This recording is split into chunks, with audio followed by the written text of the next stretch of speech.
Welcome to the other side of life. I'm Will, and today we're going to be talking about dialectical behavior therapy, or DBT for short. You can get this workbook off of Amazon.com. I highly recommend it. This book helped save my life. This workbook lets you work at your own pace. You can work on all the different DBT therapy techniques, whether it's mindfulness or emotional regulation or wise mind or whatever it is.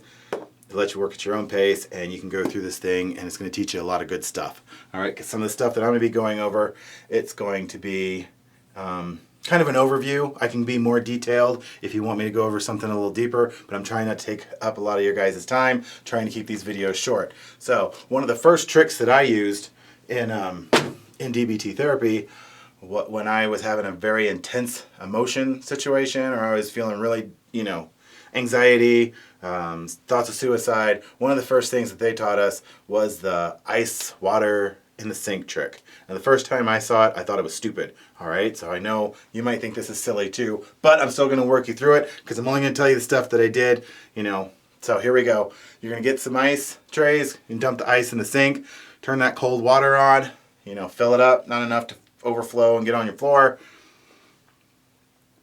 And now you're going to place your forearms in that water. And I want to tell you what, it will snap you back, all right? If you're having a panic attack and dealing with anxiety, high levels of thinking, man, I'm done, I don't want to be here anymore, fill up that sink, put your forearms in the water, I promise you it'll snap you back. You might think it's silly, your kids might giggle, but hey, it was only a few years ago they were doing that ice bucket challenge. This is something very similar, and it snaps you back. And I know, depression isn't something to laugh about.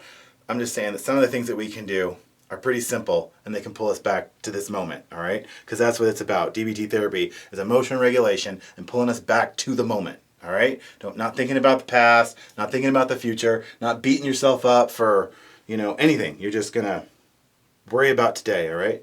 So one of the next things I want to talk about is making a list of things that you enjoy doing. Now, this is my distraction therapy list. My distraction therapy list when I first started was pretty short. Because it had been a long time. All I've been doing is working, trying to take care of family, abusing myself with substance abuse and stuff like that. I wasn't doing anything at that time, all right? I could binge watch Netflix. That was about, the only thing on my distraction list. And that could be on your list, and there's nothing wrong with that. But the first thing I put on my list was art, because that's something I used to like to do when I was in elementary school and junior high. I love music. Definitely stuff from the 70s and the 80s is my favorite. And then I loved exercise, whether I was running, walking, lifting weights, or whatever. Running was my favorite, though. You're going to make this list, and you're going to go, I got a list of stuff that I can do specifically when I'm feeling like this to go to bring me down. So let's say your I want to give up level is at 10, all right? So you're going to play some music. And I'm not talking about something depressing. I'm talking about music that's going to uplift you, like Eye of the Tiger type stuff. You're specifically going to put together a playlist or find a Pandora station that's got Eye of the Tiger type music or whatever you enjoy. Could be classical, whatever. You're going to listen to that. You're going to put on some music, all right? So another one that I like to do is going for a run. So I got my earbuds in. I'm listening to my Eye of the Tiger music by Survivor. It's going, and I'm running. I'm telling you what, as those endorphins start to build, that thing that I was angry about, I can kind of work through it as I'm running because I'll do a couple miles. By the time I'm done, most of the times, I went from a 10, and I bet you I'm around a 6 to a 4 in intensity of wanting to just give up on everything, right?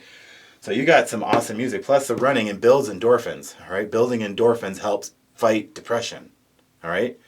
That's why people, the people that cut, that's why they do that. It's because it's releasing endorphins and makes you feel better.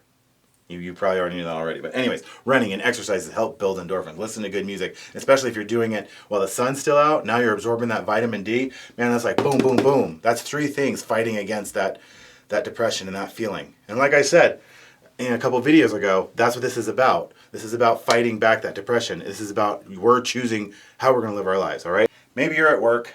Maybe you're stuck in traffic and you had a trigger. You drove past, you saw the ex or something like that, or you saw some people, whatever, something hit you, and you're dealing with some heavy, intense emotions. And you can't just go pull the car over and go run, or whatever. Or you're sitting at the office, you can't just go run around the office. You could try, you can do anything once, right? So one of the things that I like to do that they encouraged us to do was to get some small items that we could have like either in our wallet, in our pocket, in your purse. One of the ones I had was a stone. A lady brought back, she went on vacation, we were in our Denver therapy center. She came back with a little stone. It was in the shape of a heart. And I just thought it was great. And I used to use it like they did in the old days, a little worry stone. I kept it in the cup holder in my car. So when I'd be in traffic or something's driving me crazy, I just rub that stone. You could also have like a picture, picture of the kids. A coin.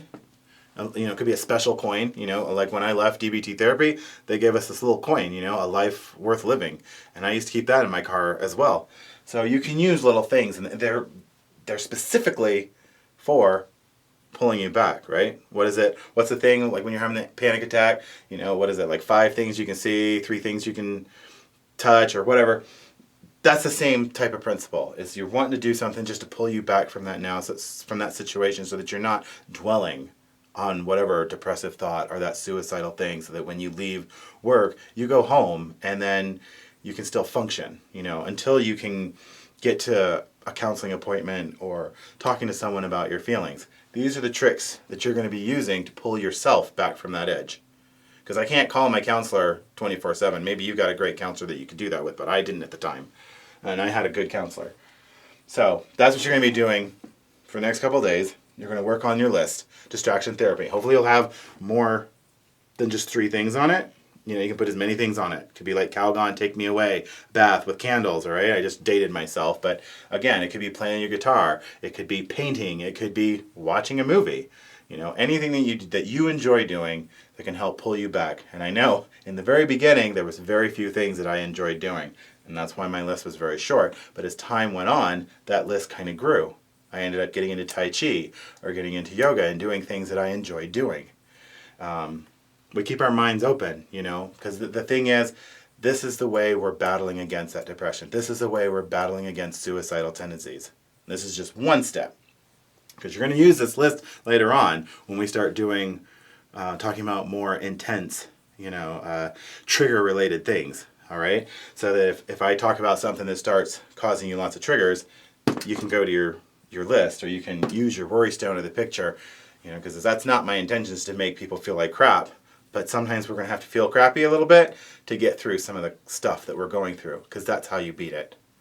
That's the only way that I've ever found. So work on your list, and I will see you Thursday, where we will talk about mindfulness meditation exercise, and we're going to do the exact same one that I did at the Lutheran Medical Center in Denver. So I'm Will. I'll see you next time on the other side of life. Don't forget to subscribe, hit the notification so that you can know when these videos pop up. So hope you enjoyed. Take care.